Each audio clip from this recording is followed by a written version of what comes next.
In the councils of government, we must guard against the acquisition of unwarranted influence, whether sought or unsought, by the military-industrial complex. The potential for the disastrous rise of misplaced power exists. They all come out with intelligence, which is truth, but then they always tack on the same endings to it, which throws you off into outer space, which is counterintelligence as far as I view it. That's my opinion, right? And when people want to find truth, you must be very careful what you let into, because you are the guard of your own mind. And they can be very persuasive, and often they come out, too, with what seems to be certain information for the first time. That's what generally grabs people.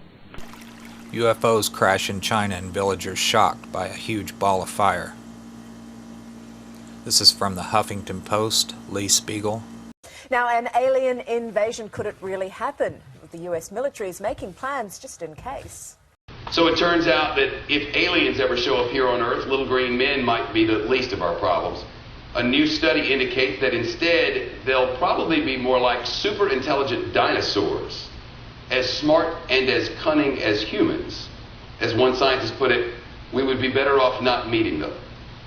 Sleep tight.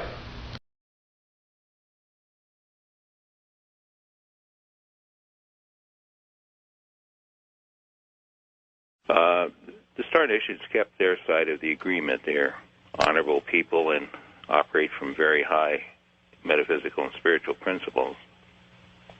The same cannot be said of the four governments involved. There have been firings on Star Visitor craft from time to time, and one of the counselors said to me that the humans say, well, it was a mistake or a misidentification or human error. We didn't mean to do it, but of course these happened and did. One of them was even captured by astronauts who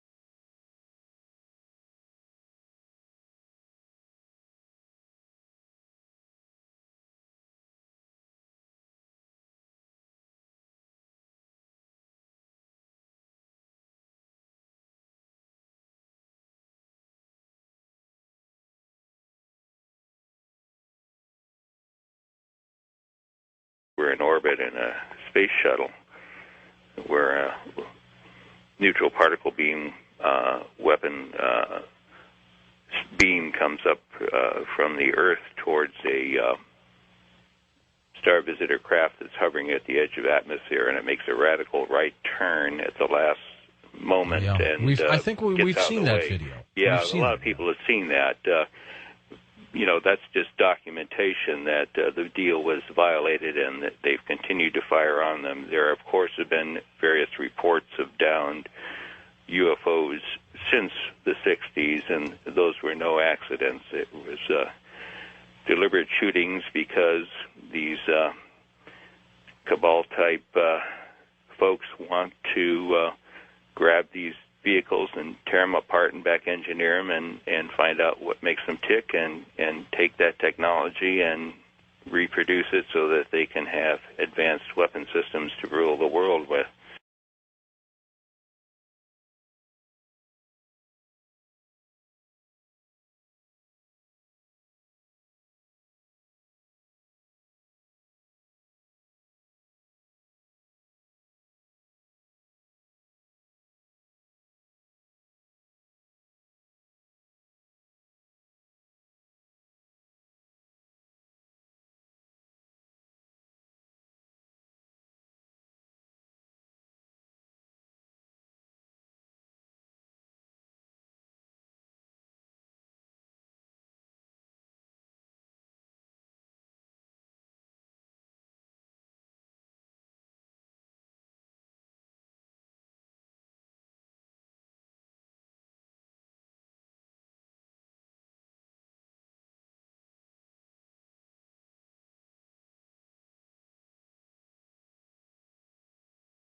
And flying downrange, we got all 3 stages of powered flight, and as the dummy warhead and the package flew on down range, we were all celebrating the fact that we had seen the thing and accomplished the mission.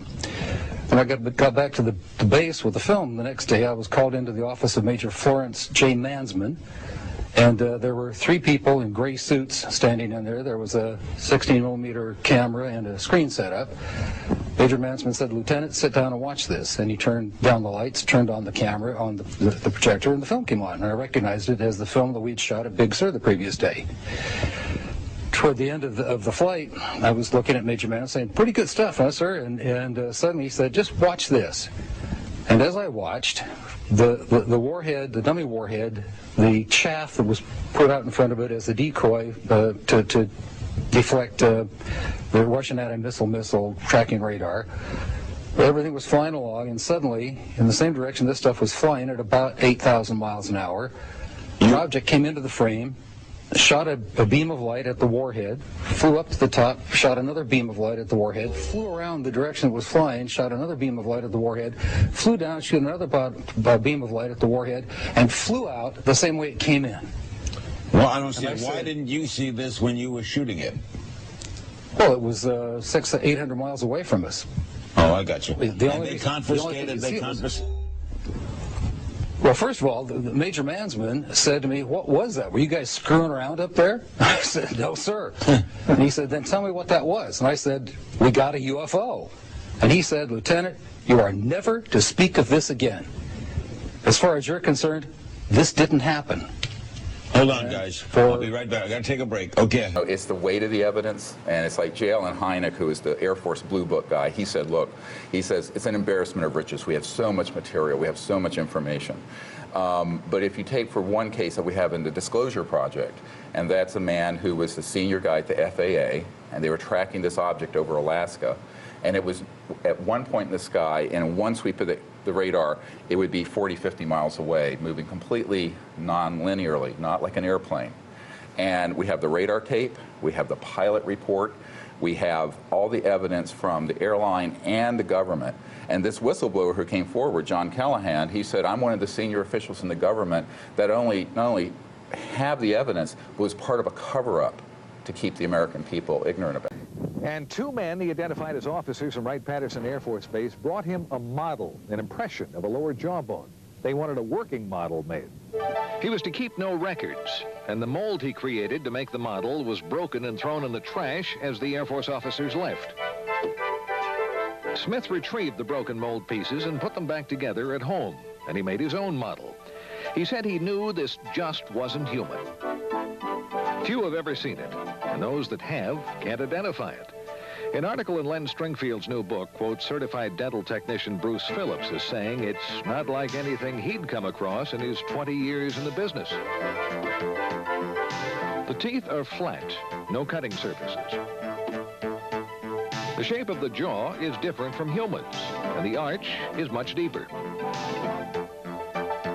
If it isn't identifiable as animal or human by people who should know, what is it? Could this finally be the first hard evidence the Air Force was indeed doing tests on alien bodies out at Wright-Pat? Jack Smith says the jawbone model was made in 1979. And if you compare the shape of the jaw in the model with the shape of the jaw in this computer drawing of an alien, it's almost a perfect match. Some sources claim the drawing was part of a government UFO briefing in 1978, same time frame, and was based on photos from Wright-Pat. I'm Abby Martin, and this is Breaking the Set. So it's no secret that the U.S. military has over 5,000 nuclear warheads, enough to eliminate most life on Earth. But it may surprise you how much it costs just to maintain these weapons. Well, a new study from the Center for Non-Proliferation Studies just concluded that over the course of the next 30 years, the U.S. will spend nearly $1 trillion to either keep these weapons operational or modernize them. Because you know the Cold War never really ended.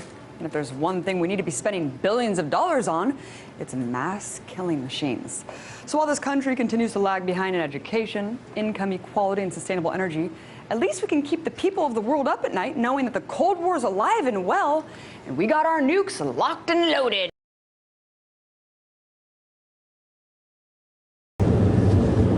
Afonso.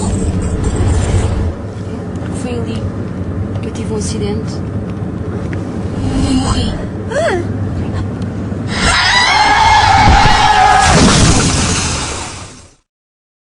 Lo siento, no.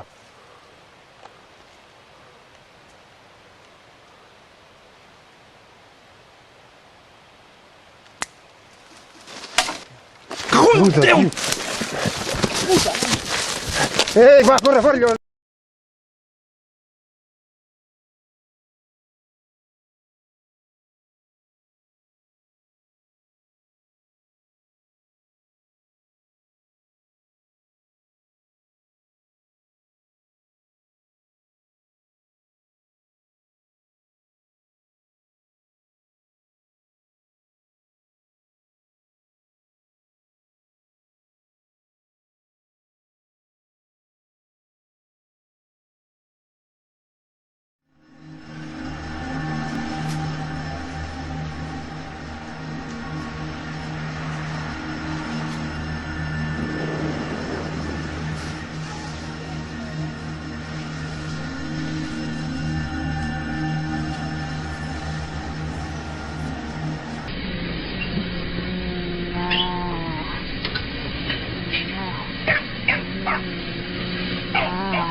You're going to have 6 retired members of the military now at the National Press Club in D.C.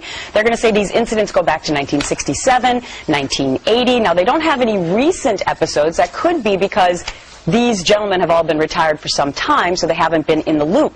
But they all say the same thing, that when they noticed these situations happening, they were all told, you cannot say anything about them. Which is well, good the for United us. Nations knows that they're going to be doing this press conference today because What do you now mean? they're going to appoint a Earth contact ambassador for those aliens. Her name is Moslin Othman, and she's going to be known as the leader of the Office for Outer Space Affairs. But now the United Nations is getting ready for a contact with aliens from outer space. This is Moslin Othman. She's out of Malaysia. She will be planet Earth's first interstellar diplomat. NASA's new Kepler spacecraft detecting hundreds of planets that they believe have the potential to support alien life forms. It is studying more than 150,000 stars, and that's just in one small patch of the sky, okay? If the 700-plus candidates are actually planets, it could triple the number of known planets in deep space. Good morning. My name is Carol Rosen.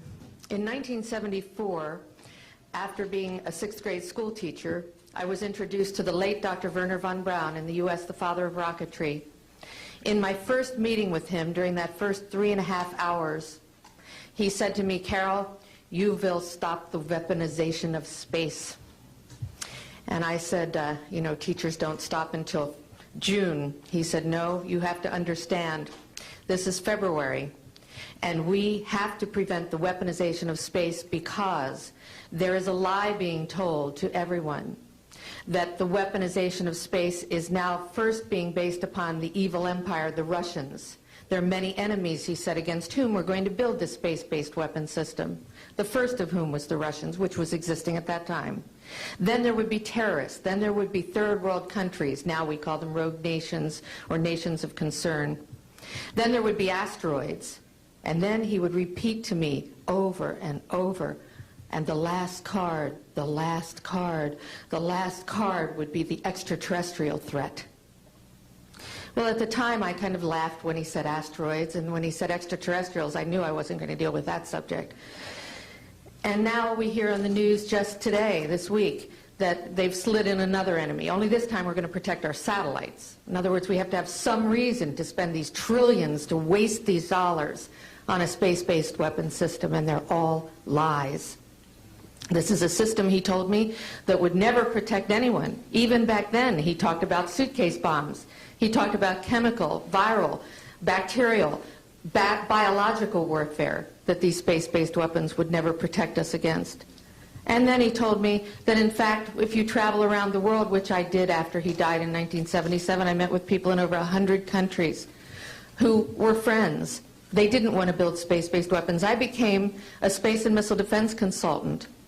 And I worked with people around the world. I became an advisor to the People's Republic of China. They don't want to build a space-based weapon system. And he told me back then that they didn't. He said, go to Russia. They're considered to be the enemy. I got on a plane by myself. When I got to Russia, I had a list of people that I had read out of the newspaper. Chernenko was in office then. He was the only one I didn't get a chance to meet. They introduced me to everyone when I got there. And when I got back, I said, oh my Lord, this man is telling the truth. There is no threat. And I've been waiting until this day for 27 years, and I'm expecting the spin to happen, because he also explained to me that as a military strategist, as a person who worked on the MX missile, which I did later, he said, you will find that there is going to be a spin to find some enemy against whom we have to build space-based weapons. And now we should expect the spin, because he said part of the formula for the intelligence community is if they might have a weapon, then we have to consider that they do have these weapons. So now they do have these weapons, so now we have to build these weapon systems. And that's the formula, except that it's all based on a lie. And we have witnesses here today that have shown you that these extraterrestrial beings, that these craft that have come here are now not UFOs, they're identified flying objects, and we know that they have beings in them. And we have witnesses here who have told you that they can shut down our missile silos, they can stop a rocket going into space that's a test. We have witnesses here who have worked in the classified departments, who have the courage to come forward here to support what Wernher von Braun told me back in 1974 to 77. And I will testify before the Congress that when I founded the Institute for Security and Cooperation in Outer Space, which I shut down a few years ago because I didn't believe we had a chance with this huge, integrated around the world, complex weapon system, that we had any chance at all of transforming that war industry into a space industry that could provide benefits, like Dr. Greer has said, of global warming. We can end that situation of that problem. We can end the energy crisis. We can build now non-polluting technologies. Wernher von Braun used to tell me that we could have cars back then that drove around off the ground. He described this to me on beams so that we have no pollution on this planet. And we can solve the problems of the people that are urgent and potential, and the other animals and the other cultures on Earth and in space. And we can end the arms race without dislocating the industry jobs, without disrupting the economy, by transforming, Wernher von Braun told me, the war industry into a global cooperative space industry that will provide, he said, finally, more jobs and profits on this planet than during any hot or cold wartime, more products and services that can be applied directly to solving the problems of this planet. And we can have a whole planet now that lives in peace on Earth, with all the cultures on Earth, and with all the extraterrestrial cultures in space. And these are words that Wernher von Braun told me in 1974, and I will testify before the Congress under oath about everything I have said and more. To a UFO expert, Paul Roberts, who runs Hegel Paranormal Intelligence here in Sacramento, says he too has been getting lots of reports. He says UFOs are usually attracted to military, nuclear bases, or gold, which is what makes this UFO sighting abnormal. So why now only tells me one thing. Either there's something here in Sacramento that they're interested in and that we don't know about. Residents of the Astrakhan region witnessed an unusual glow of light in the night sky on Friday. A bright round object with a spiral of light behind it hovered in the sky for nearly 30 minutes. The Astrakhan region emergency services received over 50 calls about the incident. Official data of the nature of the object is not yet available.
So it turns out that if aliens ever show up here on Earth, little green men might be the least of our problems.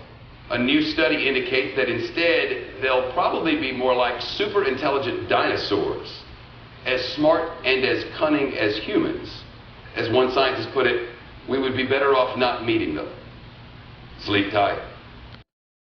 The reptilian society is very structured, and there is a hierarchy where we have the elite group, which is the white-winged reptilians. They're very tall, actually have icy blue eyes, and very sleek but powerful bodies. And then it works down all the way, 7 levels in at least the Draco Empire, to a workforce or drone-like reptilians, which are quite small, perhaps 3 to 4 feet high, very brown, scaly skin, not very intelligent, basically do what they are told. In between, you have a military class, you have a spiritual or religious leaders that are very much like we would have bishops and cardinals and popes. They also have an intellectual caste, and then a general mass of people. For all intents and purposes, if you really wanted to know what the Draco Empire hierarchy was like, just look at the Hindu caste system, which was based on that. If you read about Hindu legend and even anything in East Asia, it talks about the Naga, which were the 7-headed reptilians, which came ashore in Asia after their continent sank in the Pacific, and is spoken about in all of the Asian, Southern Asian, and East Asian legends and histories. The 7-headed reptilian, or Naga, really represents the 7 levels of the caste system in the Draco Empire hierarchy. The first time I ever had contact with reptilian beings was when I was working as a teenager, believe it or not, in the Montauk Project between 1970 and 1983. They were what I would consider to be of the military or warrior class, very large, powerful, mean-looking, scary-looking, and you're 13, 14 years old and you see an 8 or 9 foot tall creature with fangs and green and yellow eyes coming at you. It's very scary. They were kind of there as observers, along with observers from the U.S. government, the Israelis, the Russians, Germans, and even British. They were there to watch and exchange information on the programming techniques and the technology that the U.S. government had developed from other alien technologies, as well as what they had discovered from Atlantean. Reptilians are an ancient race. They were actually a hybrid mix many billions of years ago, which came into a foundation of us not really understanding who and what they are. We still don't really understand the total mixing, but we believe that there's a centering of space that brings them through those who come from another outside energy connected to parallel worlds. They didn't come from this world, certainly, and they didn't come from the 15th, which is the opposite end of the spectrum to us. They came from outside. They came from a world before time, and they were mixed with some of our own species. We can't deny them as human beings because they also have light orbs as we do, but they have unfortunately taken a lot of our stolen gold and created a set of hybrid human beings that seem to be very responsible for a lot of the downfall of our worlds and a downfall of quite a lot of the worlds of our friends. They've not only taken over our planet, which we like to know as Ki, as opposed to Earth, because in the higher worlds we know it as Ki. This is a representation of the energy that the Earth brings to us. They have also savagely harmed spaces outside these worlds, and some of our very dear friends today, such as the Arturians, the Ashtari, also the Andromedarians, also those from the Pleiades, plus numerous other cultures that also belong to a species of humanoid. These species have also been very degraded and very, very pulled down by a long-term reptilian rule. We are on the space now of actually emerging into a new world. Reptilians are falling back. Most of their original species, as in those who are still in full reptilian body, no longer exist. we have been working endlessly for many centuries to remove this. And we are hoping that one of their major centres, that seems to be where they all accumulated in the 16th and 1700s, being a landmass of mountains known as the Alps, particularly in a space that we know today as Switzerland, seems to have gravitated in a huge number of this species. I can't say that all Swiss are reptilian. I can only say that quite a lot of their orbital structures show reptilian space. These reptilian spaces are not really what we need to have in our environment. We cannot point a finger at someone and say we don't like you, but I think we know that there are a certain kind of human that is not very loving, not very honest, not very kind, not very generous, and will probably do anything in his power of ego to take over anyone else, particularly those of the more gentler species. I think on this present day, where we are in our year 2014, from the Gregorian calendar, it's very difficult indeed to say who are we, what are we, and where have we come from. I think the only point is to say that when these reptilians of full reptilian format actually leave the planet this time, they will not come back in orbital structures. They are not going to be harmed in this life. They won't even know if they are reptilian or not reptilian. But when they take themselves to the higher worlds, as in when they close their eyes finally and die, as in they leave the life source of the body behind, because as you know, no one ever dies. We only return to our orbital structures, and we then move forward to the higher worlds and the higher world play. When these of full reptilian body actually leave the planet this time, they will return to nowhere, because there is no structure that will allow them presence, and there is no space where they can actually rejuvenate. So as from the 25th of March 2014, I would like to say that we are extraordinarily hopeful that we will eventually close the door on what has been taking place amongst our worlds for billions upon billions upon billions of years, which in fact only took a total governorship of our worlds around the 1930s, 1940s, when the experiment of how many reptilians could actually be squeezed into mountain regions actually took place. Many reptilians have been on our planet for many thousands of years. They have been very much governed by those who prefer to rule by using warfare, as opposed to those who would rather form a governorship of hearts who belong to servitude for the people. I think we're all very aware these days that our governments don't really serve us, but they are serving someone else. And I think that's somebody else who seems to really enjoy taking our gold out of our bank vaults. I do believe that this gold is sent on ships, as in spaceships, to the higher worlds. And I do believe that this gold is then handed over to reptilian species who actually then recreate light orbs to be quite a devastating space that are then brought down into our communities as human beings. Sadly, this has been going on for a long time, and sadly, we have no way of telling totally who is who and what is what. The only thing I can say is, I don't think they can move any more of these light orbs into our space. I don't believe when they leave our space they can rejuvenate anywhere. And I do believe that we have some exceptionally amazing brothers of other species, as in our dear Arcturian brothers, who do have quite a few spaceships on the dark side of the moon. I also believe that there is a ship that the American government has talked about as being a comet. I don't think it's a comet. I think it's an Arcturian warship.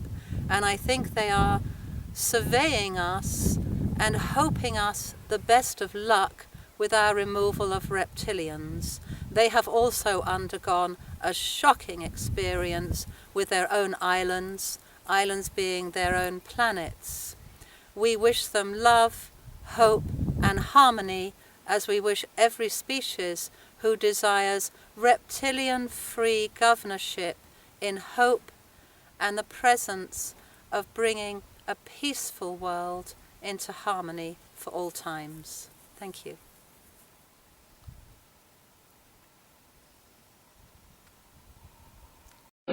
¿Cómo quiere que el mundo recuerde a Hugo Chávez? Dos palabras, dos que son un hombre. Un hombre, es lo que soy, eso sí, hombre humano, pues. Hombre humano, porque hay seres humanos que no tienen forma humana, pero no son. Yo soy un humano. Estamos ayudando a crear una raza híbrida. Es una raza destinada a la extinción, a menos que nosotros los ayudemos. Como prueba de que lo que está viviendo es auténtico, tiene videos y fotografías de las naves que la abducen. Los videos son impresionantes. Son nocturnos tomados con su celular, donde se aprecia un disco volador desplazándose en un plano diagonal, con fuerte luz interior y que no se asemeja a nada parecido de la Tierra. Por otro lado, las fotografías son muy claras, bien definidas, con puntos de referencia o acercamientos donde se aprecia que se trata de discos voladores. Para finalizar, pudo fotografiar a uno de estos raptores. Tiene exámenes radiológicos donde presenta pruebas de implantes que tiene en el cerebro. Se determinó que era un objeto sin poderse calificar. No tengo ninguna cicatriz donde se aprecie por dónde entró el objeto. La mandaron a hacerse exámenes y el doctor encontró un ritmo cardíaco parecido a un bebé, pero no se veía el bebé. A Giovanna le fue practicado un aborto en su casa al tener complicaciones con el feto, y lo que encontró el médico fue algo espantoso, un híbrido entre humano y otra raza. Se grabó todo el proceso, las imágenes son fuertes. Se encontró una especie de placenta donde dentro se encontraba el producto, con características humanas. Se observan dos extremidades superiores y dos inferiores, el torso, pero la cara parece más a la raza que la está abduciendo. Un aborto, con una malformación. Era un monstruo. 50% of all Americans believe the extraterrestrial explanation accounts for these sightings. Up to as many as 90% of Americans believe the government is outright lying. The polls are unambiguous. Year after year, the same thing. In fact, if you could talk anonymously to people, even in Congress, probably 50% of members of Congress already convinced that the extraterrestrial presence explains this phenomena. Disclosure is at hand. It is very close, and the American people need to prepare themselves very soon for an announcement from our government that there is, in fact, an extraterrestrial presence engaging this planet and the human race. As UFO videographers and investigators around the world continue to document that strange, unidentified craft are navigating in our skies, as well as in outer space, the mass public and even former U.S. presidents appear convinced that UFOs are real. Is it an above top secret truth that extraterrestrials are observing us from their technologically advanced spaceships? It's not like any aircraft I've ever seen. Doesn't behave like balloons, didn't look like a blimp. What was it? It was just weird. The second you see it, you look at it and go, that's not an aircraft. What is that? While many people still believe that a flying saucer from beyond Earth crashed near Roswell, New Mexico in 1947, the United States Air Force still officially denies it with what they call their final report. In it, they conclude there was no UFO crash, and every eyewitness account of an alien body was actually a crash test dummy used in high-altitude parachute drops. I don't think the Americans should believe anything that our government says about Roswell. How could we? They denied that it existed for so long, then it was a weather balloon, now it's a super-secret weather balloon. Who knows what it'll be next week? It is no coincidence that some of the past American commander-in-chiefs seem very interested in UFOs. Before he was president, Jimmy Carter witnessed the flight of a UFO and even reported it to authorities. Subsequent presidents also expressed their concern about visitors from outer space. I occasionally think how quickly our differences worldwide would vanish if we were facing an alien threat from outside this world. Interestingly, after he left the White House, Ronald Reagan confirmed he saw what he believed was an alien craft when he was governor of California from his plane and asked his pilot to follow it until it shot off into space. And when Bill Clinton was president, he publicly stated, quote, "As far as I know, an alien spacecraft did not crash in Roswell, New Mexico in 1947. If the U.S. Air Force did recover any alien bodies, they didn't tell me about it either, and I want to know." In the 2008 U.S. presidential election, some candidates seemed very open to the possibility that UFOs exist, and one came forward with his own tale of a close encounter. As our current exploration of Mars continues with NASA rovers, perhaps one day NASA cameras will roll up to this ever-controversial structure known as the Face on Mars, which many believe was created by an advanced ET civilization. Maybe when the mystery of this monument and nearby pyramid structures is solved, we will be closer to proving that alien life does in fact exist, even on planets so close to ours. But those who've chronicled the UFO evidence most to date think the ultimate proof will come from everyday people pointing cameras to the sky. We, the people, are going to prove that this is truth. Not the scientists, not the authorities, not the military. We, hundreds or thousands of people with our cameras in our hands, are going to be able to produce the evidence that is going to be seen around the world and is going to prove that this is real.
Fala, filho da puta! Calma aí, maluco. Porra, eu vou machucar o bicho, cara.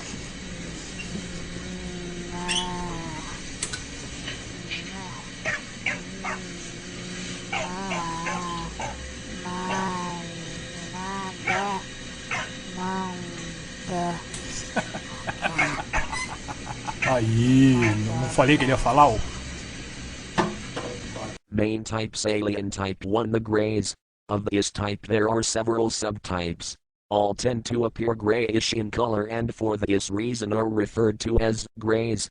Gray type of this is the type most commonly referred to as the grays, also known as Zeta Reticuli from the Zeta Reticulon star system, the Bernard star neighboring the Orion area. They function in a mode that is apparently military in nature with a rigidly defined social structure that holds science and conquering worlds to be the prime movers. They are normally about 4.5 feet tall with large heads and black, wraparound eyes. They have limited facial features, slit mouth and no nose to speak of. There seem to be two main social classes. One is the more hawkish and is more abrupt, crude and blunt. The more dove-like ones are more refined and capable of a more business-like behavior towards humans, and prefer to use more diplomatic behavior to gain control over humans. This type of gray is what I believe is being referred to as the orange class of grays. They seem to be emotionless by human standards and therefore are seen as cruel in their treatment of human beings. They are able to take human lives without any regard for that individual. They apparently can use certain substances of the human body for their sustenance and therefore appear to be carnivorous in regards to humans. I also read that they extract fluid from some part of the human brain during intense emotional response fear and are able to use it like a recreational drug. It is my understanding that these Greys are actually servants to a master race of reptilian-type aliens and are trying to prepare the Earth for their arrival by gaining control over the Earth through many means. They tend to enjoy the feeling of freedom they have on Earth, away from their masters, and would desire the help of humans in confrontations with the reptilians. Which appears to be a consideration for the near future mid-90s.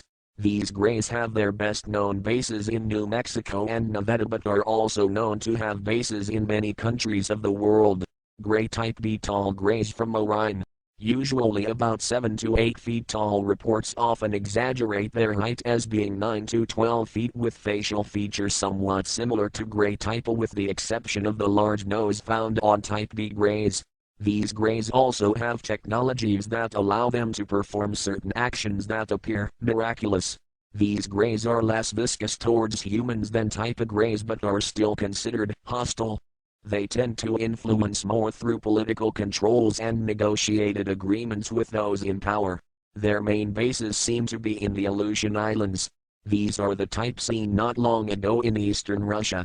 Grey type C. These are the shortest of the Greys and tend to be about 3.5 feet tall. Their facial features are very similar to the Zeta Reticuli Greys and are of the same root race. They are just as hostile to humans as the Zetas. They are from a star system near the shoulder of Orion called Bellatrix. Alien type to the reptilians, a genetics akin to rectals. These are highly advanced entities but viewed as being of a negative, hostile or dangerous disposition, since they regard humans as a totally inferior race. They would perceive us much the way we would perceive a herd of cattle. They are carnivorous in regard to humans. There is supposedly a driven planetoid or asteroid inhabited by 30 million of these lizard folk that is to enter our solar system in the mid-90s if the present schedule is kept. They consider Earth to be their own ancient outpost and would expect to have complete control of the entire planet upon their return. Their own planet is becoming unable to adequately support life and they need somewhere else to live. These are the aliens who are served by the type A Greys.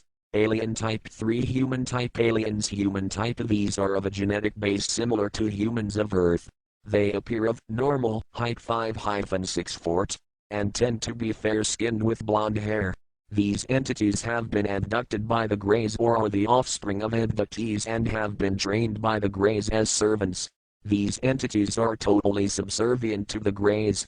Human type B. These are aliens of similar genetics to Earth humans and also, it seems, of the humans that serve the Greys. During some abduction projects, twins either identical or fraternal are induced in a female subject. During the first trimester, one of the fetuses is removed. It is then grown to maturity by group A. Abductees will meet their twins during some abductions. Very limited contact has been made by these humans. Group C. Genetically modified Earth-born humans. These humans are comprised of two classes and should not be confused with Group D Greys. Class W workers. This class is the smallest in physical stature.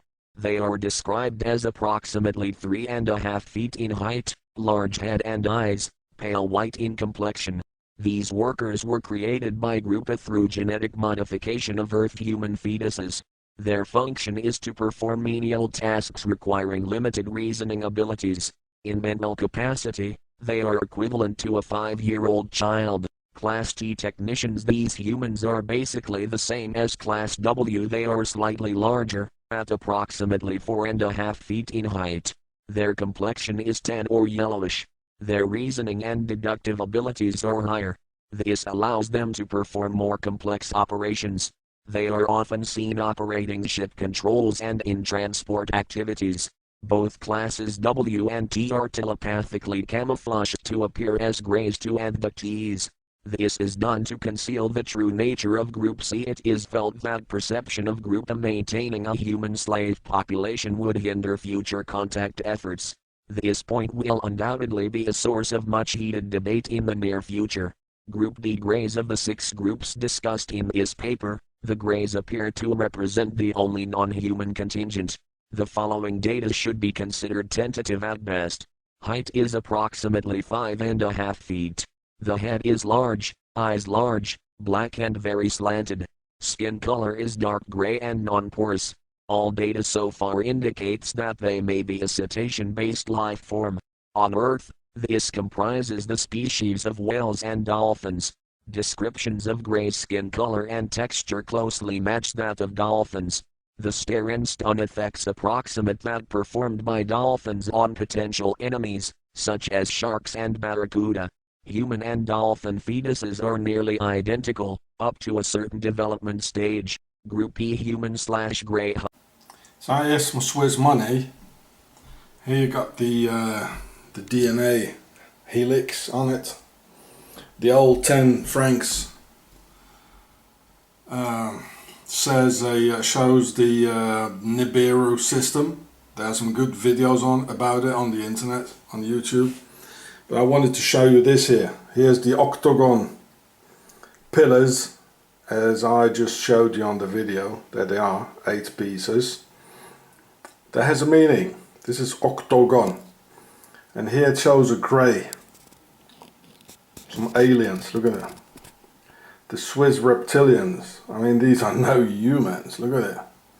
These are Swiss reptilians, the Nazis, who financed Adolf Hitler, gave Red Cross passes to the worst mass murderers you can imagine. There, it's a grey. It even is grey. Okay, this is, and they are standing in the octagon. Look at it. So this is Switzerland,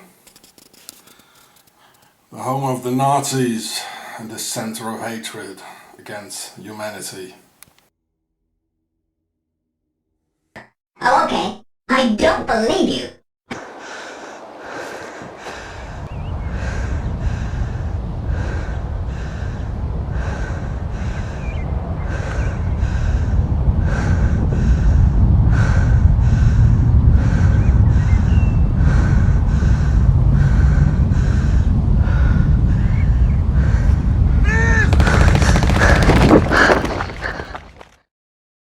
Now, it's shot at an iPhone looking through the eyepiece of a telescope, so it's kind of hard to see, so we blew it up. I don't know if you can see that, but there's something orbiting that planet over there. Elijah shot the video on December 20th around 5:05 p.m. in Sacramento. I saw something that I'd never seen before. I saw another object orbiting this, whatever it was up there.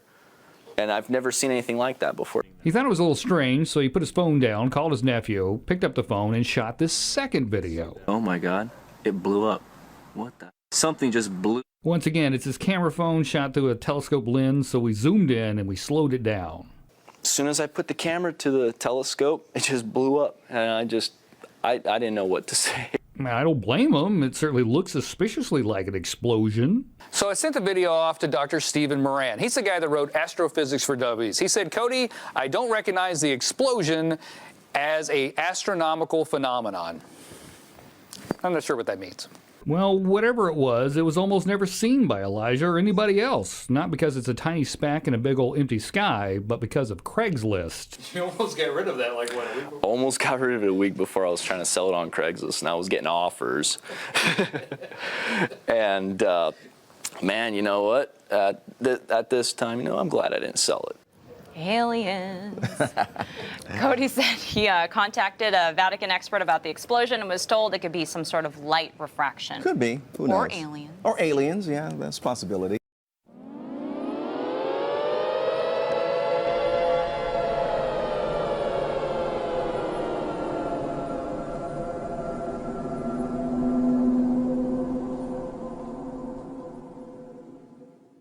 Okay, we've never seen pictures like this before from NASA. Amazing video of what looks like tornadoes on the sun.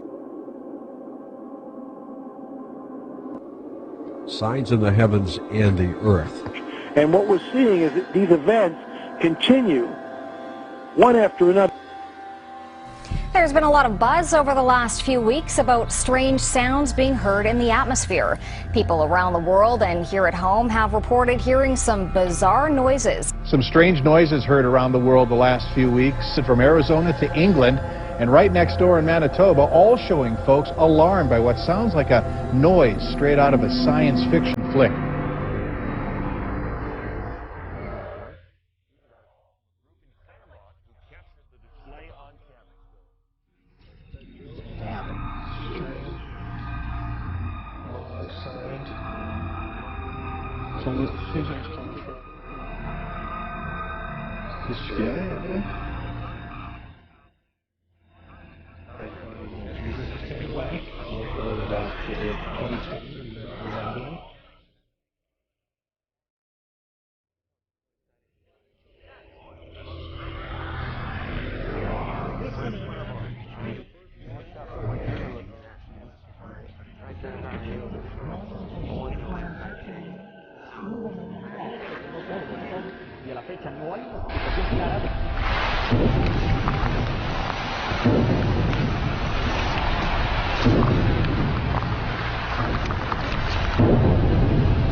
Sonidos muy similares a estos.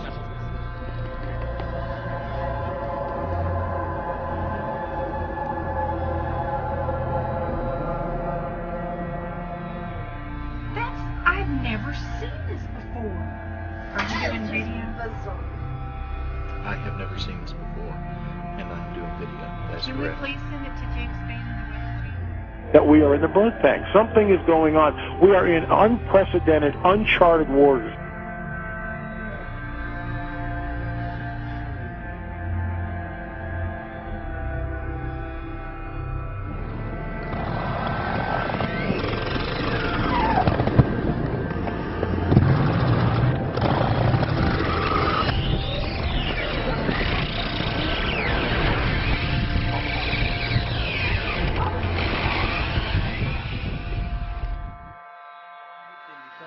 بالمجرى ومصدرها وتحديد نوعيتها، وبيبين صادر لاحقا عن الوزير المصدر مجرور مقفل ويرجح أن يكون A terrible mystery gripping the world right now. Birds, fish, and all kinds of creatures just dropping dead.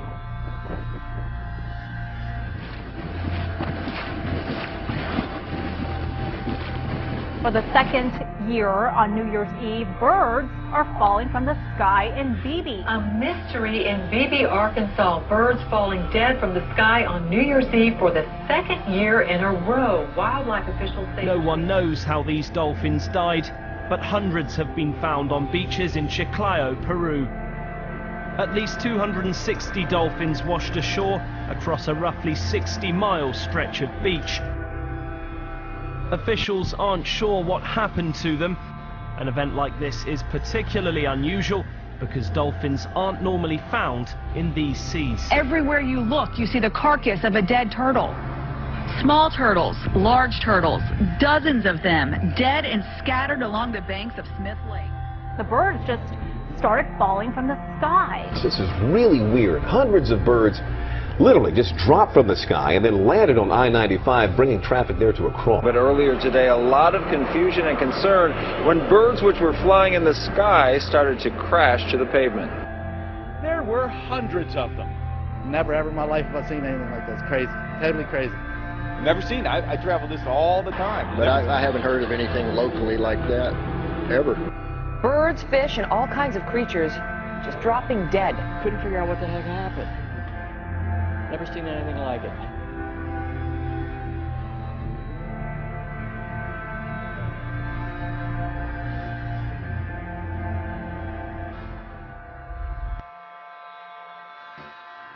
Something strange has happened in the skies above Britain. Police throughout Scotland and the north of England received calls of a bright light streaking across the sky on Saturday night.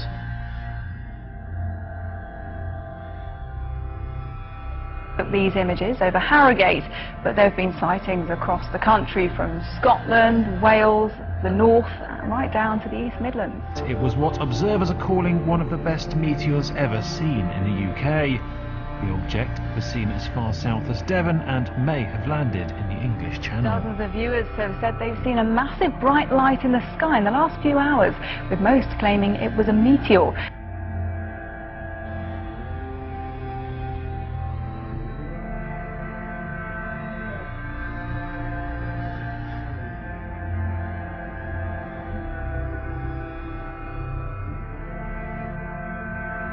You'll be hearing a lot about this next item over the next 11 months, but astronomers have identified a new asteroid about 150 feet across, which is headed our way and may come so close to Earth that it will pass between us and the satellites orbiting in space above us. There's some debate in the scientific community about whether a direct hit is even possible. This is called 2012 DA-14. They say this will be the closest pass of an asteroid in the history of tracking such things. And again, while this pass is supposed to miss us, the experts all say there's nothing wrong with making sure your affairs are in order. So should we be nervous about this whole thing? Well, this is a serious story because the latest round of solar flares captured in this incredible video. Take a look at this. It's from NASA overnight. The burst that you're seeing there, charged particles erupting off the surface. And we saw an even bigger solar flare Tuesday night. Right now, all of those particles are racing toward the Earth, as you said, about 4 million miles per hour. And it's growing as it gets closer to us. On top of that, the problems will arise when the flares reach the Earth's magnetic field, apparently. That's when we could see mass power. It's like a cloud of birds, but a giant cloud. It's really creepy. It's kind of like, is the world coming to an end here or something? I mean, it's scary. The whole sky will fill up with black birds. But it's crazy. It's scary, ain't it? How many do you think? Like a million. It's like we're being held hostage. Held hostage in maybe a 3-mile radius by blackbirds. When it comes down, it sounds like rain coming down. I mean, literally, from inside of our apartment, you think that it's raining outside. What a sight this is. Thousands of dolphins swarm a whale-watching boat off the coast of Orange County. You're looking at hundreds upon hundreds of dolphins breaching out of the water. The unusual spectacle was caught on tape.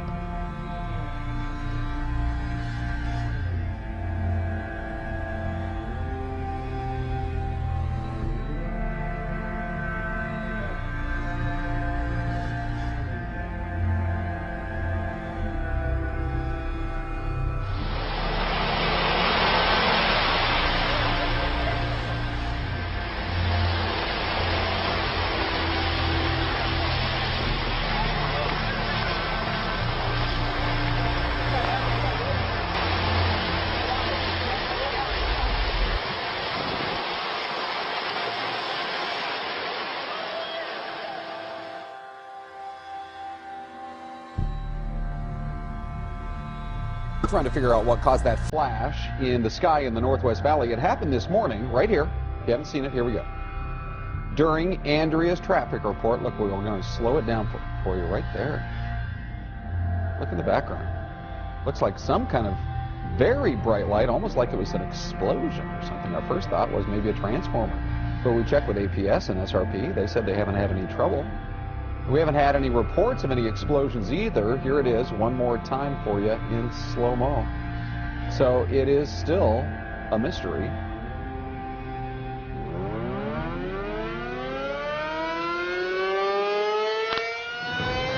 Here it comes. Okay, I think we need to leave.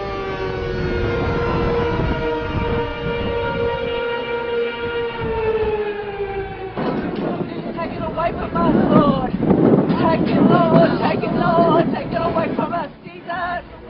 Holy Ashiri, Asundari, Ashan. Father God, all powers in your Son's name. Take this up away from our home.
And those storms are not over just yet. Cities torn apart after taking a direct hit from rare winter tornadoes. They're now bracing for more of the same.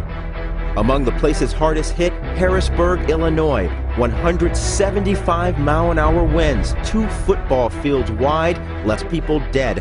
Homes were shredded, a strip mall flattened, entire buildings knocked off their foundations. It's just unreal. It's like a war zone.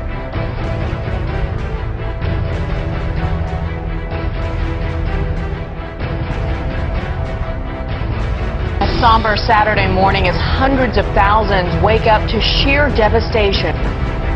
This entire town's all gone, flattened in a flash.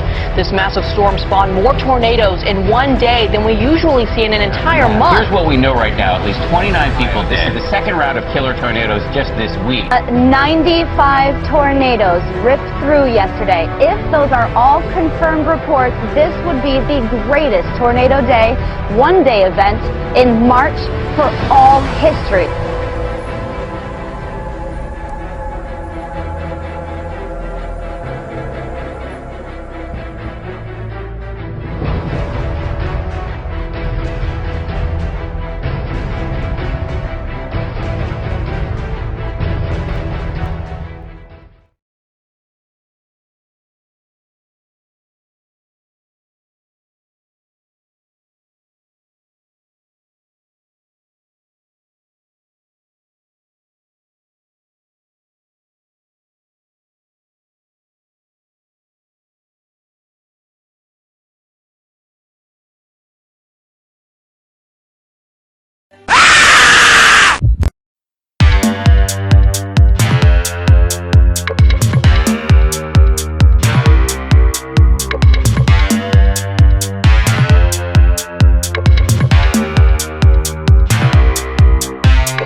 it was almost never seen by Elijah or anybody else. Not because it's a tiny speck in a big old empty sky, but because of Craigslist. You almost got rid of that like what, a week before? Almost got rid of it a week before. I was trying to sell it on Craigslist, and I was getting offers. And man, you know what? At this time, you know, I'm glad I didn't sell it. Aliens. Cody said he contacted a Vatican expert about the explosion and was told it could be some sort of light refraction. Could be. Who knows? Or aliens. Or aliens, yeah, that's a possibility. 33 News Morning Edition. The time is 6:26. Okay, so you know how we ask you to send in your pics so we can put them in our newscast? Well, you got to see what one viewer claims his friend found at a hunting camp in Berwick. I really don't even know what that is. The guy who sent it in didn't want us to mention his name, but tells us this is totally for real. He says last weekend his friend's family found one of their hunting camps destroyed, but the SIM card was still there, and so was this crazy image. I put the pic up on Facebook, and this is what some of you had to say about it. Steven says, keep going down, this is a computer-generated Photoshop image, and it's definitely not real. Okay, the next guy says, bring it up, those swamp people need to eat some food with those 2-inch biceps, okay. And our next person says, hey, I've got one that my friend snapped up here in North Louisiana with the same cam. Stance alien girl-looking thing floating in the background. So here's that pic. Okay, really creepy, isn't it? And we got the music to go along with it. Great. Ya, güey. Ya, güey. ¿Te quedas aquí? ¡Es calor, ya no! ¿Qué, güey? No, aquí. Yo voy por él. ¡Ay, no mames, güey! ¡Ya vieron! ¡No mames, güey! ¡Ya vieron! ¡No mames, güey! ¡Ya vieron! Yo voy por él.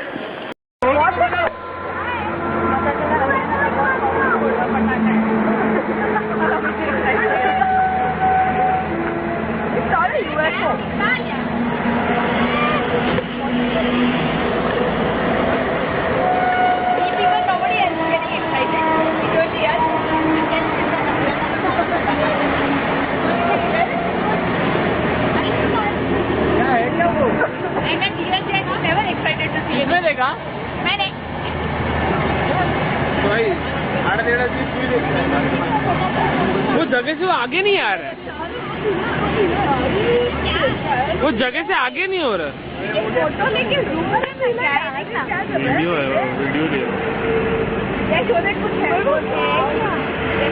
वो rocket में पीछे आग लगी है वो क्या है rocket में आग लगी है वो क्या है आसमान में अजूबा वो क्या है आसमान में अजूबा क्या जूम करके आदमी का फोटो ले रहे क्या जूम करके आदमी का फोटो ले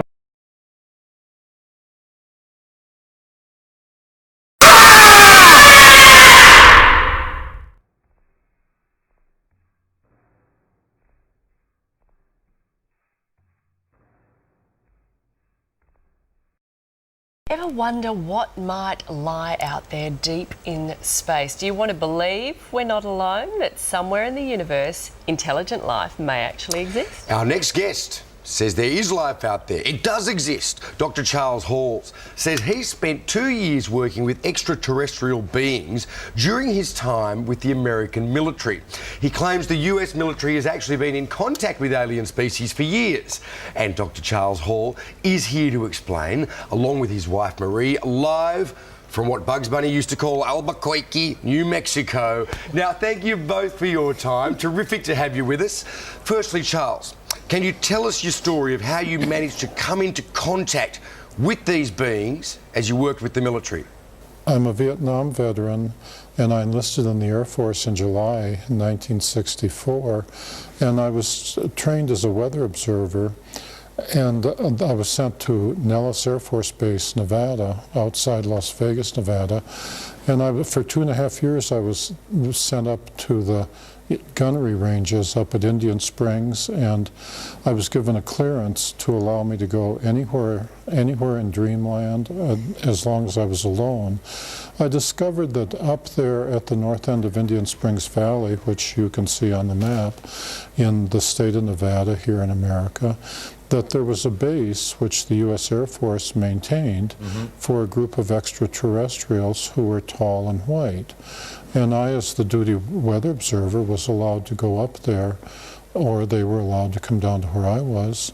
And the interaction took place over more than 2 years. Wow. During those 2 years, I also came across, I also interacted to a lesser extent with the Roswell Greys, and I've also personally talked with the extraterrestrials that I call the Norwegians with 24 teeth, who come here from a very nearby star, perhaps Bernard star.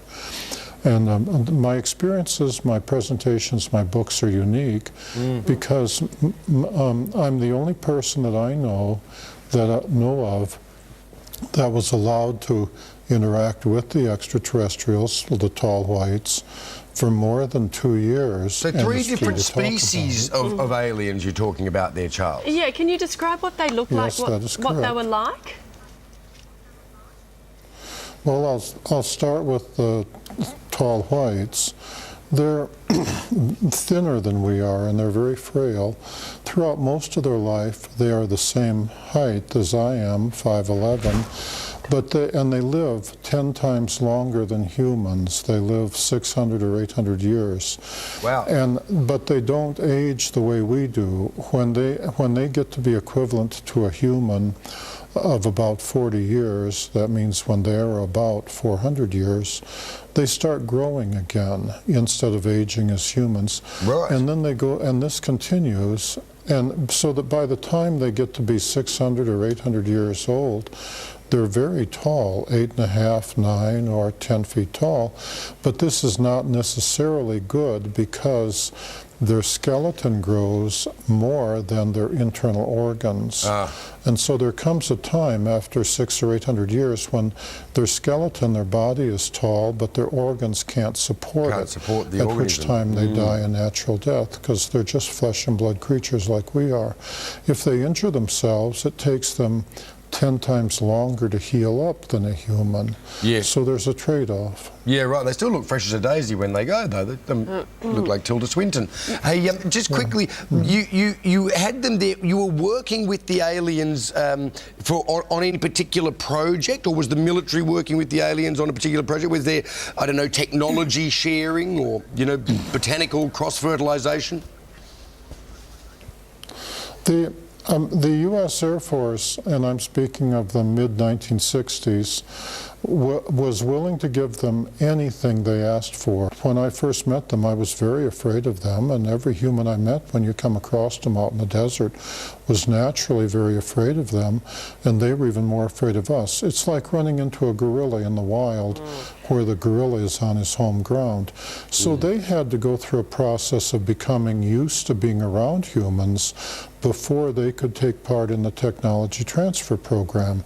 I, as the weather observer, was the test human. As an enlisted man, I was expendable, I was the one they send out to. Always the weather guy.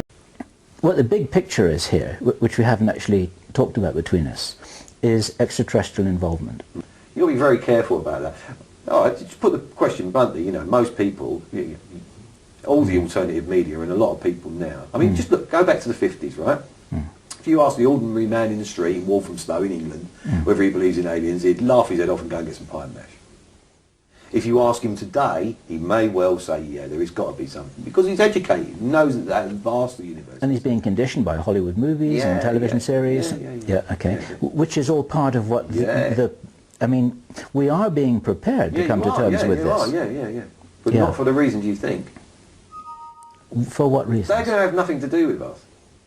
They are. If you, the ETs are going to have... Let's call a spade a spade. Yeah, they exist. There is no conjecture. They do. Yeah, there is stuff. But you know what? That's no big surprise to 50% of people, shall we say. Right.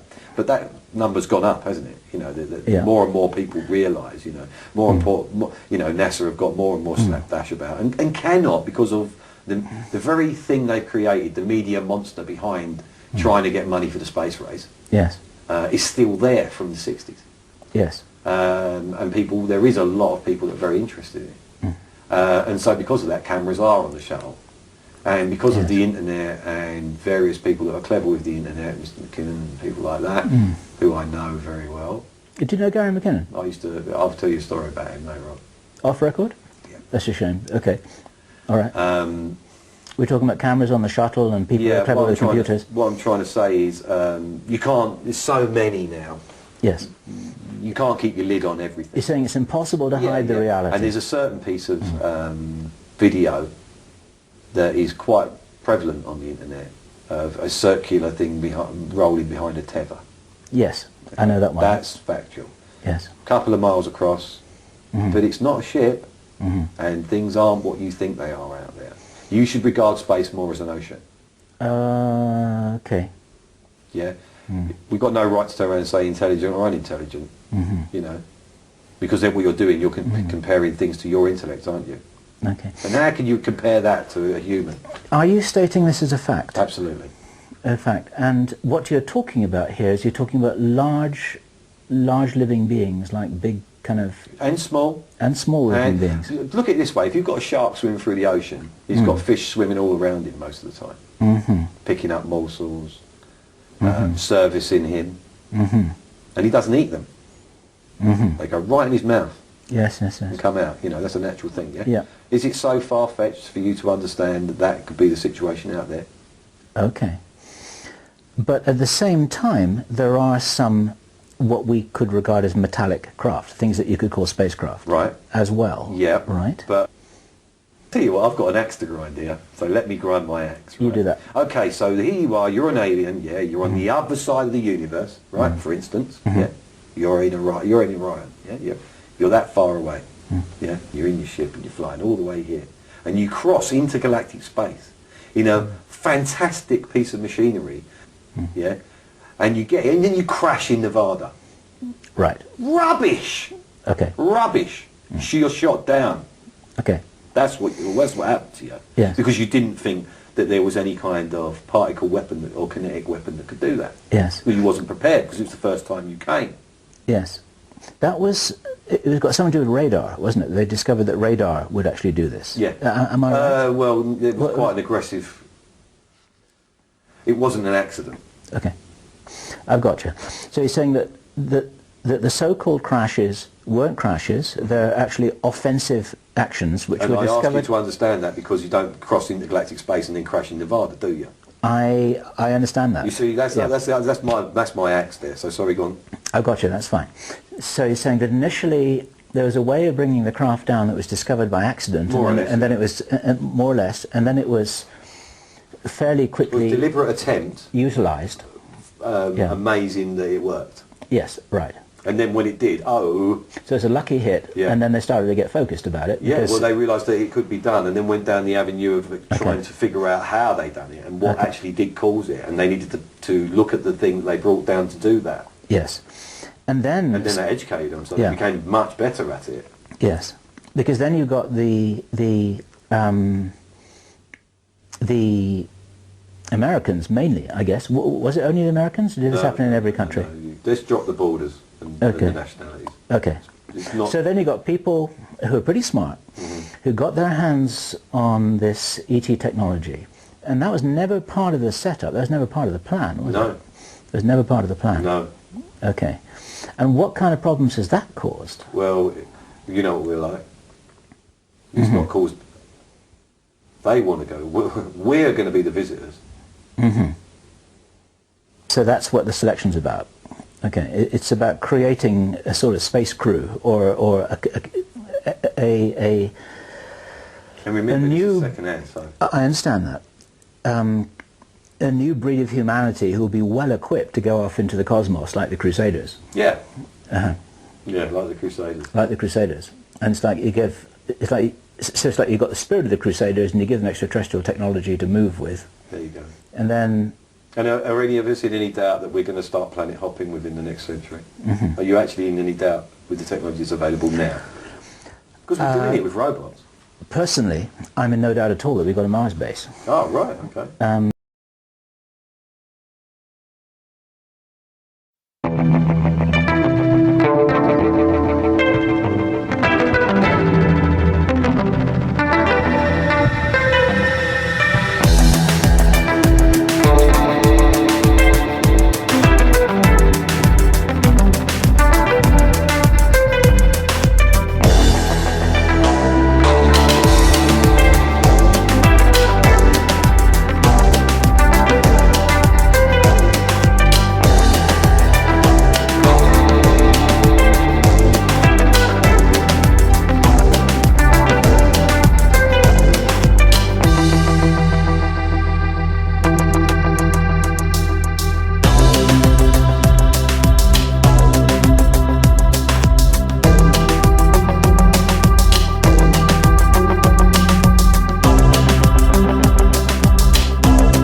but are closer than an all-time high.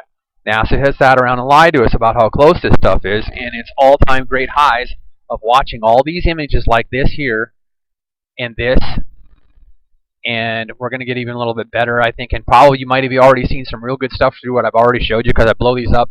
I blew these up as much as I could when I'm on a regular screen. I think you can get it to 200%. Okay? So you're seeing planets and so forth, and what you actually see when you go to my site, and there's way more than one out there, ladies and gentlemen, because tons of stuff in space is triangulation. There you go.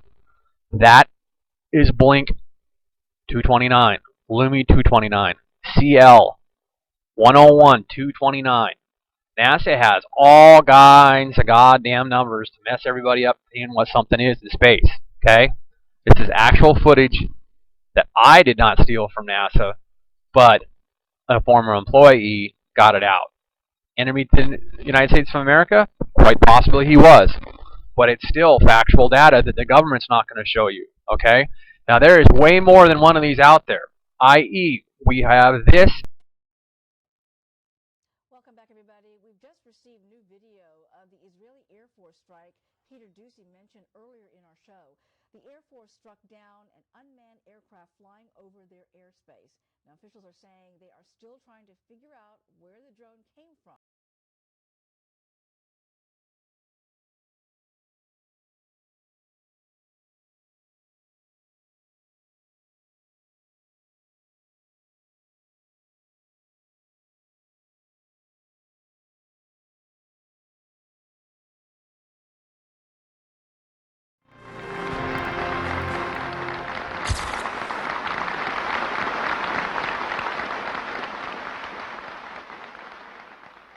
A part of that plan, of course, is to induce the gradual surrender of American sovereignty, piece by piece and step by step, to various international organizations, of which the United Nations is the outstanding but far from the only example. Now, here are the aims for the United States. 1, greatly expanded government spending for every conceivable means of getting rid of ever larger sums of American money as wastefully as possible. 2, higher and then much higher taxes. 3, an increasingly unbalanced budget despite the higher taxes. 4, wild inflation of our currency. 5, government controls of prices, wages, and materials, supposedly to combat inflation. 6, greatly increased socialistic controls over every operation of our economy and every activity of our daily lives. This is to be accompanied, naturally and automatically, by a correspondingly huge increase in the size of our bureaucracy and in both the cost and reach of our domestic government. 7, far more centralization of power in Washington and the practical elimination of our state lines. There is a many-faceted drive at work to have our state lines eventually mean no more within the nation than our county lines do now within the states. 8, the steady advance of federal aid to and control over our educational system, leading to complete federalization of our public education. 9, a constant hammering into the American consciousness of the horror of modern warfare, the beauties and the absolute necessity of peace, peace always on communist terms, of course. And 10, the consequent willingness of the American people to allow the steps of appeasement by our government which amount to a piecemeal surrender of the rest of the free world and of the United States itself.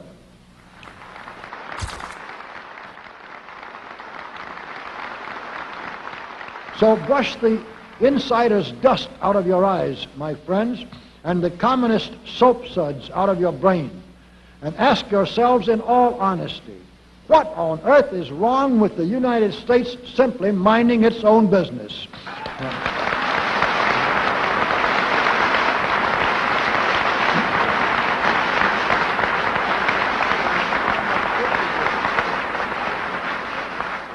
Or with having its foreign policy function primarily for the safety and benefit of the American people.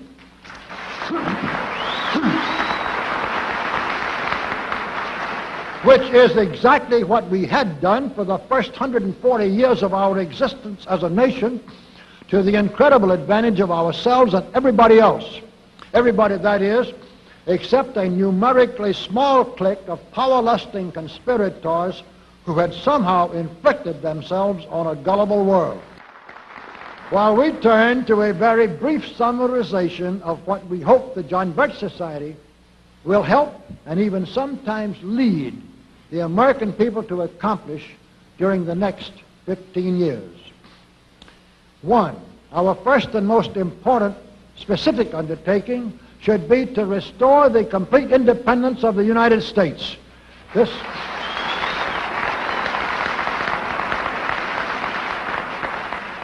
This includes our resolution to get us out of the United Nations and get the United Nations out of the United States.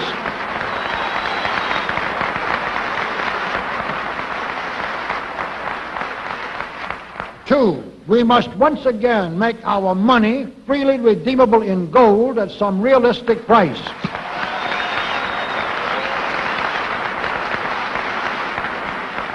And we must take all practicable legislative steps to prevent a recurrence of the enormous thievery and other subversive crimes that have been perpetrated on the American people through a contrived inflation by every president from Franklin Roosevelt through Richard Nixon. Three, we should reduce the number of government bureaus, of government civilian employees, and the whole quantity of government by at least 50%.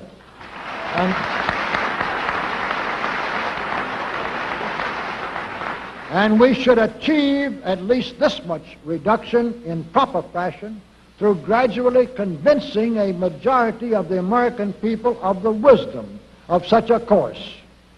Four, we should withdraw all American troops from every spot on earth that is not American soil, except when and where such troops may be required as decided by Congress to protect American lives and property from criminal vandalism.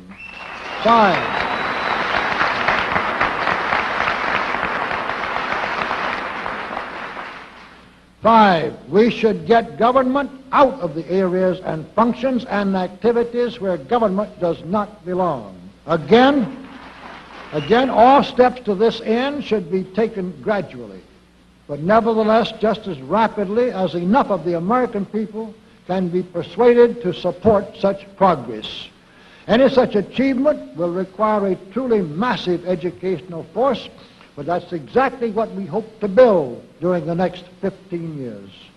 We could go ahead for at least 100 numbered items, but the John Birch Society will undoubtedly be working on more than that many specific projects, which will be laid out in its bulletins before another 180 months will have rolled around. And all of these projects will fit into the general pattern indicated by the 5 major objectives listed above. So let's really wind up this marathon monologue with one final thought. None of us can guarantee anything about what the future will bring. Your speaker knows what a job we have before us to rid our country of the scourge of communism within the next few years, and then to go ahead on our constructive program so well that 15 years from now we shall already be entering an era of far less government, of a much sounder sense of responsibility, and, with God's help, of a better world. But I sincerely believe that it can be done, and this much I know. If every man and woman in this audience should leave here tonight feeling in his or her own mind and heart that it can and must be done, then it surely will be.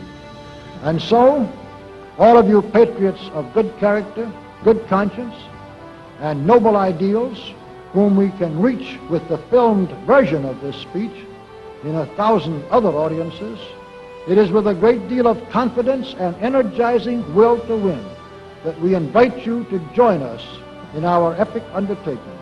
For to all of you great, wonderful friends in this present audience, I certainly extend my very deep thanks indeed for so much patience and attention. Thank you and good night.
Well, maybe you saw it, something burning across the horizon this morning. It is the second time in 3 weeks we've seen it in our area.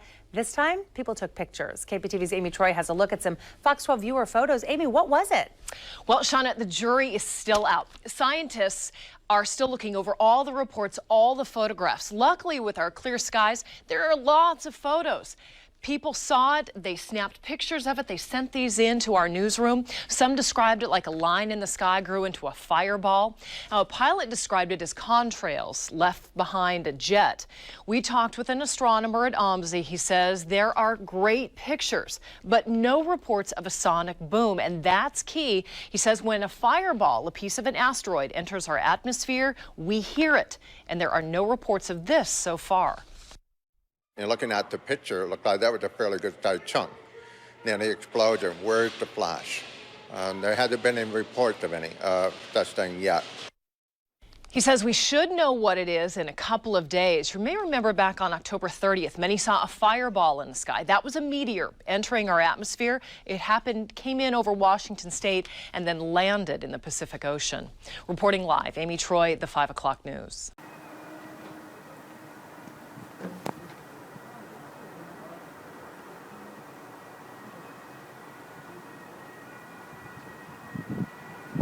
The fireball flew Friday night. The East Coast does not mean the end of Western civilization as we know it. Although you may have succumbed to the prophecy that some social media stopped running. The sky lit along the entire U.S. East Coast. Those who saw it described it as a thin stripe of blue-green-white, explains Chip Guy, who was driving in eastern Maryland when he and his family saw him. It did not last more than 8 or 9 seconds, and then disappeared, said a spokesman. Guy, Sussex County, Delaware. Frankly, I did not think too much about it, he says, but became concerned when he published it in the web of the local media. Triggered a rapid and overwhelming. That was just the tip of the iceberg of what was going to happen that night. Throughout Friday night, every few seconds a message appeared on Twitter from someone who had seen the meteor. Some of the messages were from the cities of New York and Washington.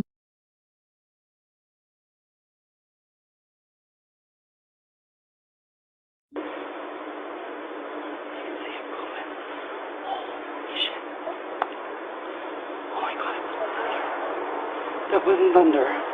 That was that thing blown up. Oh my God, there it goes again. I don't care, that woke me up. Oh, it's still booming.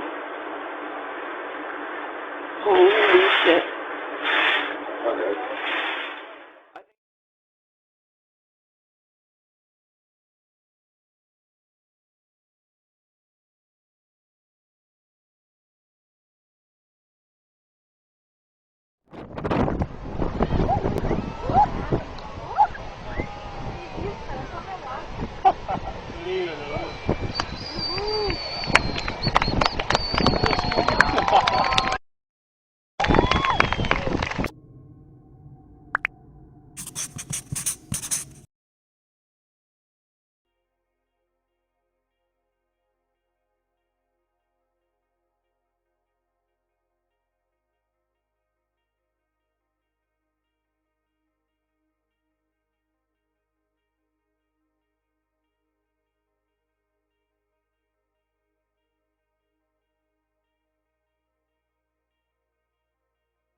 UFO sightings in Canada doubled last year to just under 2,000 reports.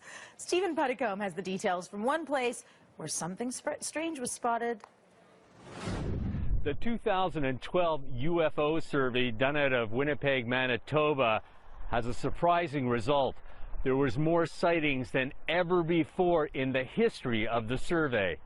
There were 1,981 UFO sightings reported in the country last year, about 5 a day. That's more than twice the number of reports in 2011 when there was 986.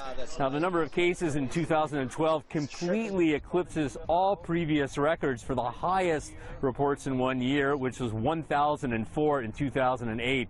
Turns out that it was just a matter of that all the sources seem to reply that they had an increase in the number of UFO reports. So it's something across the board.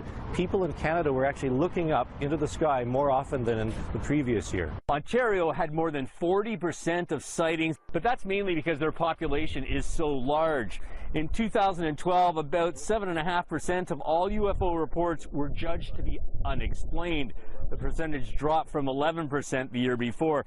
Typical UFO sighting lasted about 15 minutes, and there were all kinds of shapes, sizes, and lights seen in the air, many of which could be explained. But again, 7.5% couldn't be. Now, an alien invasion, could it really happen? The US military is making plans just in case. What are the official plans for contact with extraterrestrials? Will they come in peace or war?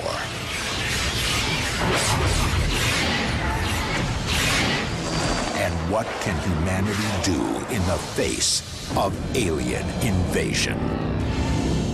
Yes, it is best to be prepared for anything, and Professor Paul Springer from the US Air Command and Staff College would advise the military in the event of an invasion. He had to get special government clearance to talk to us, and I spoke to him earlier. Paul, it's an incredibly difficult thing, isn't it, to plan to fight back against an enemy we would know absolutely nothing about? Well, that's absolutely true, but at the same time, we make all kinds of contingency and war plans against enemies that we never expected to face in combat. And so the idea that maybe the enemy will have something technological or doctrinal that we've never foreseen is something that we try to plan for any way that we can. Well, obviously, if we did get invaded, these aliens would be much more technologically advanced than we are because we didn't even know they were there. How would you go about fighting an enemy that was just so infinitely superior in technology? Well, the first thing you'd want to try to do is preserve your forces as best you could. You would want to learn as much about the enemy as possible, and that would mean things like trying to find vulnerabilities, trying to capture technology. But survival is your first priority, because if you send all of your forces into the field and have them destroyed by that superior enemy force, then when you do find a vulnerability, you won't have any opportunity to exploit it. What do you think would be the alien plan? What would they do first? That really depends on why they're here in the first place. If they're here for the extraction of a specific resource, for example, they might want to just eliminate any resistance that might block them from their objective. If, on the other hand, their goal was actual occupation and conquest, then they would probably have to prioritize anything that they perceive to be a threat to their own dominance. And so that would probably start by wiping out as many communications networks as possible and eliminating as many weapons as might represent some form of threat either to them or to the resources that they're trying to extract. So they might very well want to counter every nuclear weapon, not because it represented a threat to them, but because it might destroy whatever they're here to collect. Is this something, this kind of planning, that governments around the world do consider?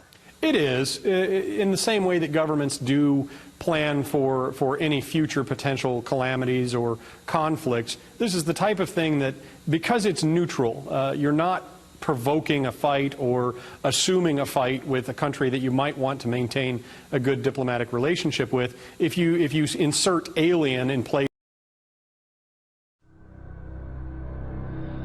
2 years ago, from my research, I'm convinced it's much more serious than that.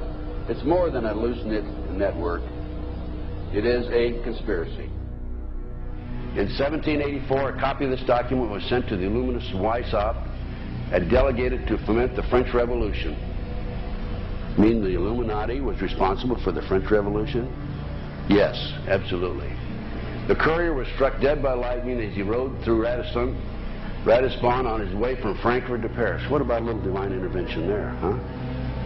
The police found the subversive documents on his body and turned them over to the proper government authorities.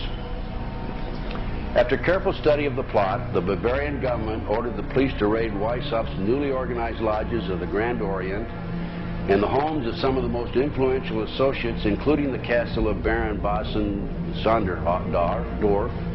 Additional evidence was thus obtained convinced the authorities that documents were a genuine copy of a conspiracy by which the Synagogue of Satan had controlled the Illuminati at the top, planned to use wars and revolutions to bring about the establishment of one kind or another of a one-world government, the powers of which they intended to usurp as soon as it was established. In 1785, the Bavarian government outlawed the Illuminati and closed the lodges of the Grand Orient. In 1786, they published the details of the conspiracy. The new order of the world, our enterprise is now a success. He said these blind slaves say they are free and highly educated, even as they march behind, notice this word, signs. Have you ever taken time to analyze a sign or a billboard or a logo?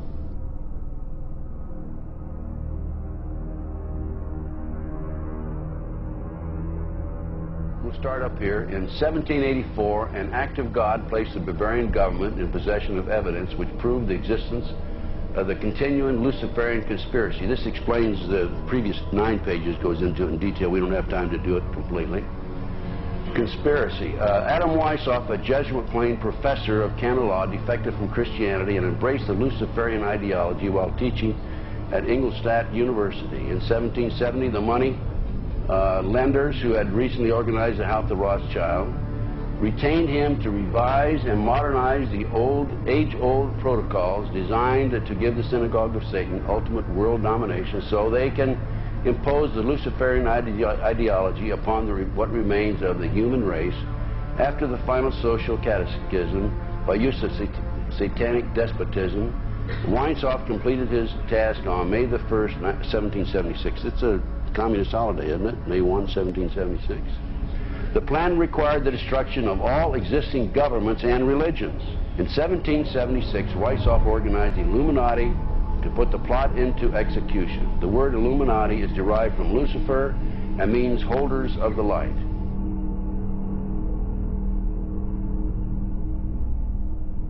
Weishaupt's revised plan required his Illuminati to do the following things to help them accomplish their purpose. 1, use monetary and sex bribery to obtain control of people already occupying positions in high places in the various levels of all governments and other fields of human endeavor. Once an influential person had fallen for the lies, deceits, and temptations of the Illuminati, they were to be held in bondage by application of political and other forms of blackmail and threats of financial ruin, public exposure, and physical harm, and even death to themselves and their loved ones. Number 12, told those present that they must use their wealth to have candidates chosen to public office who would be obedient to their demands and would be used as pawns in the game by the men behind the scenes. The advisors will have been bred, reared, and trained from childhood to rule the affairs of the world. Number 13, control the press. Number 16, infiltrate into the secret Freemasonry to be used for their purposes. That's been documented many times. Number 17, expound the value of systematic deception, use high-sounding slogans and phrases, and advocate lavish promises to the masses, even though they cannot be kept. I will not forget the wound to our country and those who inflicted it. I will not yield. I will not rest. I will not relent in waging this struggle for freedom and security for the American people. So I don't know where he is. Nor, I just don't spend that much time on him. We will not tire. We will not falter. And we will not fail.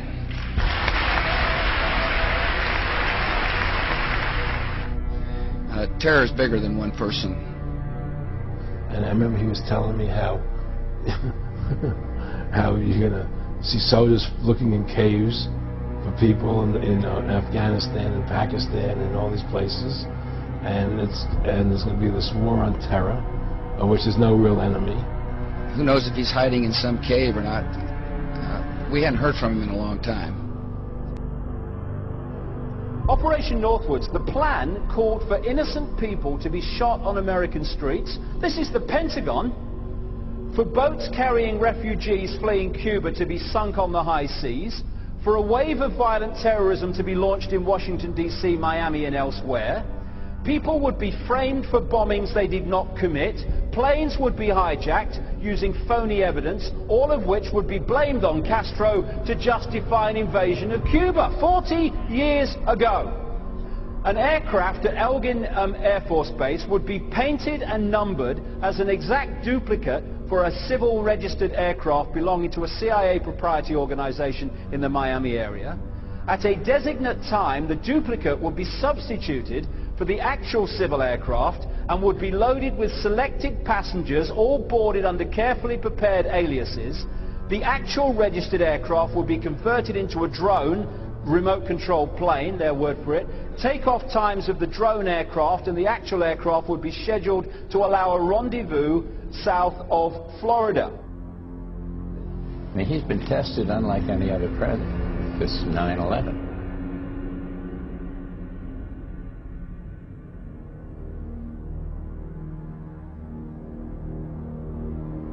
We have in this past year made great progress in ending the long era of conflict and Cold War. We have before us the opportunity to forge for ourselves and for future generations a new world order, a world where the rule of law, not the law of the jungle, governs the conduct of nations. When we are successful, and we will be.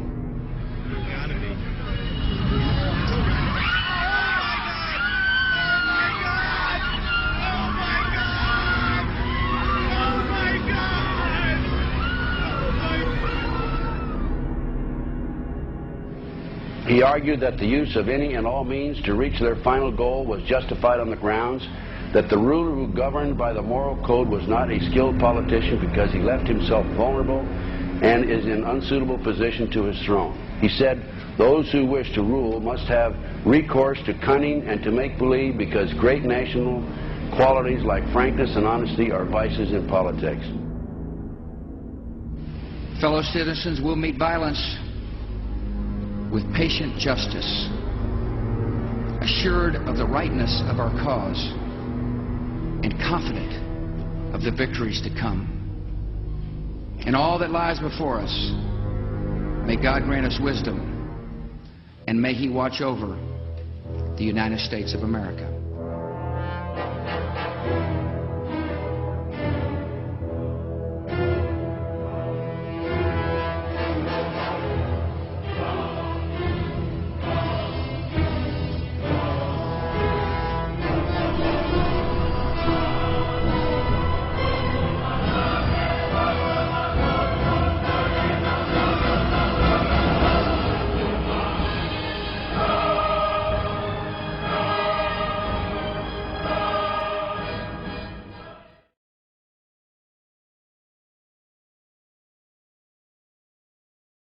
Snorkelers brought to shore on Catalina Island the odd-looking fish believed to be what the ancient mariners described as sea serpents. And no wonder. I get it now. KTLA's Dave Meekum is live in Long Beach with more on the unusual find. Incredible. Hi, Dave. Incredible. What a sight, huh? I can look at that picture forever. We're talking the mighty oarfish, and for the crew and others on the schooner over there, Avalon based, next to the riverboat, what a surprise. This one's 18 feet long. It took 25 of us to pick it up. It's a once-in-a-lifetime opportunity. Rare and mysterious, that's not overselling it, as oarfish are largely uncharted territory for scientists. Jasmine Santana of the Catalina Island Marine Institute made the discovery of the recently deceased oarfish on Sunday at a depth of about 15 feet on the island's Toyon Bay. One of her counterparts from the Avalon-based Tole Moore was there. spoke with us via Skype from Catalina. She was snorkeling, sees this giant fish on the bottom of the ocean, swims down, grabs it by the tail, and swims it to the beach. It was awesome. There were people sprinting to go and see this fish. Louisiana State University's Dr. Mark Benfield, the marine biologist, shared this rare video with KTLA. It was shot in the Gulf of Mexico a couple years back. It is one of a kind, as the giant oarfish spends most of its time slithering through the ocean's deepest depths beneath tropical waters and is rarely seen at the surface. Back in 1996, a group of Navy SEALs found a 23-footer. In the councils of government, we must guard against the acquisition of unwarranted influence, whether sought or unsought, by the military-industrial complex. The potential for the disastrous rise of misplaced power exists and will persist.